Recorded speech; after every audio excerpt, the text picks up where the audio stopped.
Hi everyone, and welcome to Hillcrest Connects, where we briefly want to share with you what it means to meet together as we catch a glimpse of what God is doing in and through our congregation. Today we have with us Ken Martens. He is the plant manager at Prairie Gleaners, as well has been a part of our church family for over 20 years. Ken, thanks for coming in.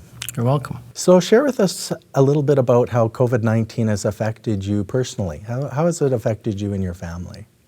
I think the first thing I see is that family gatherings are somewhat of a no right now. Our kids are spread out, so we often would travel for the weekends and visit them. And now it's lots of phone, lots of Skype and stuff like that. But it's a big change.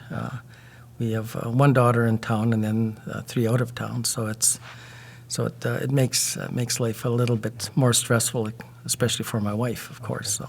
Can you share a little bit about that stress? What's that look like? Well, we like our kids, and we have lots of grandkids. So we have kids out of town. We have a daughter and her husband and 2 grandkids in town, 3 in Lethbridge and 2 in Red Deer. So those are our grandkids. So I think that's the biggest thing we miss more than anything. So we spend weekends often. We'll just head out and see them, and so that's kind of a thing that's changed our family. And we still get along, husband and wife, but there's only so much room in a house, right? So, Ken, for those who don't know anything about Prairie Gleaners, can you just briefly share with us what it's about and what it is you do? Prairie Gleaners is a Christian not-for-profit organization. We've been in existence for 10 years, and our main purpose is to collect vegetables, usually commercial surplus that comes out of the fields that are either too big or misshaped, or something that, or maybe the market isn't able to bear them at that point. So we collect these types of vegetables and prep them. We'll cut off any of the abnormality or bad stuff, and then we'll dice it and put it onto trays and dehydrate it. So then after we've dehydrated it, we will package it in barrels first and label it so that we know the different varieties of vegetables that we have and where they are. And then when we go to bagging, we will actually take a cross-section of these vegetables to give a widest possible range of vegetables that we could supply to someone. We also provide protein in the form of lentils that give a good source of protein for those that would receive it. So largely that's the biggest need in third world countries is a good source of protein. So we provide a fairly nutritious product that way. Tell us a little bit more of how the change started and how it affected you, what it looks like now, and what are your future plans? Yeah, so we kind of wound down. I think we had our AGM on the 21st was our last day of actual public involvement there at all, and after that we just closed the plant simply for safety reasons. The people that we largely have there are seniors, so and as we're finding out with COVID, there is lately the biggest risk in that age group. So we felt that it was only wise to stop what we're doing and rather not risk anyone getting sick or spreading it through the plant. So that's kind of why we did shut down. We have still done a number of projects there. Like there's always little projects. So we had limited number of people, sometimes 2, sometimes 4 likely at the most, or 5, and then we would do projects kind of individually. So that's what we've been doing in the last maybe month or so. And in the last week we did have a few orders of vegetables that started to come in. And so that started to put some pressure on us to actually do some production, not dehydration, but packaging. So we've been staying under the 15 number to remain safe. And since we've started to look at bagging, we all mask up and then actually start production. It is a little dusty, which is a good reason to wear a mask anyways, but it does provide us that extra protection that we need. And so we try to do distancing and all that type of thing as much as we possibly can.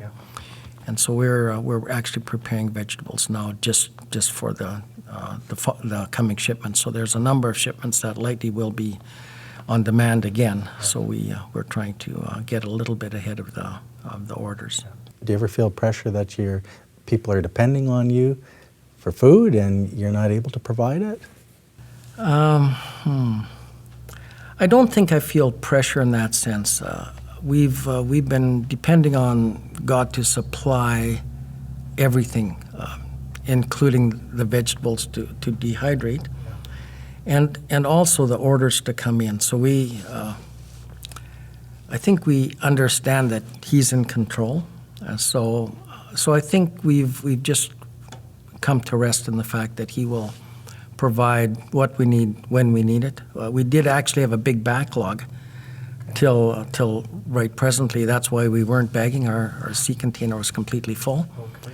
So we've learned to understand that God's timing in all these things is perfect. Yeah. And so He will provide the outlet when it's necessary.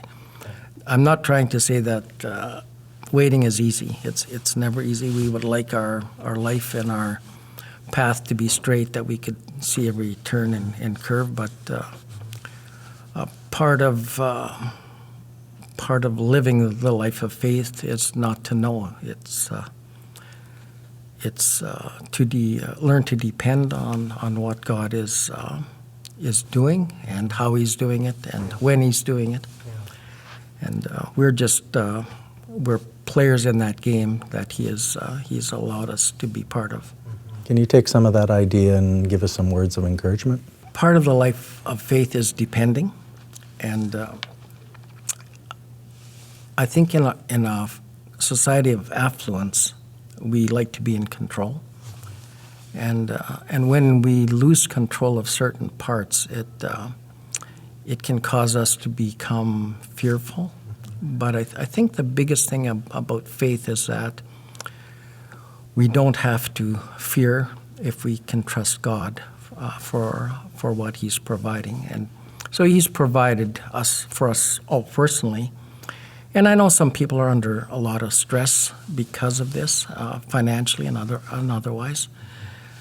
But God is faithful in all of these things. And so it's, I think it's an exercise of our faith that He is really developing, and I think He continually wants us to trust Him, and so that's what we found at the Gleaners. We've trusted God for a lot of things that we couldn't see and can't anticipate. Lots of changes that happen without any control that we can exert. So I think our Christian life should somewhat be that way as well. We just live day to day and trust that He'll provide what we need and what He thinks we need. And He's usually not wrong, is He? Well, Ken, thanks for coming in and sharing with us. I really appreciate those words. It's very encouraging. Thank you. And thank you for joining with us again. To stay connected with us, we again encourage you to sign up on Realm, follow us on our social media sites, or visit us at hillcrestchurch.net.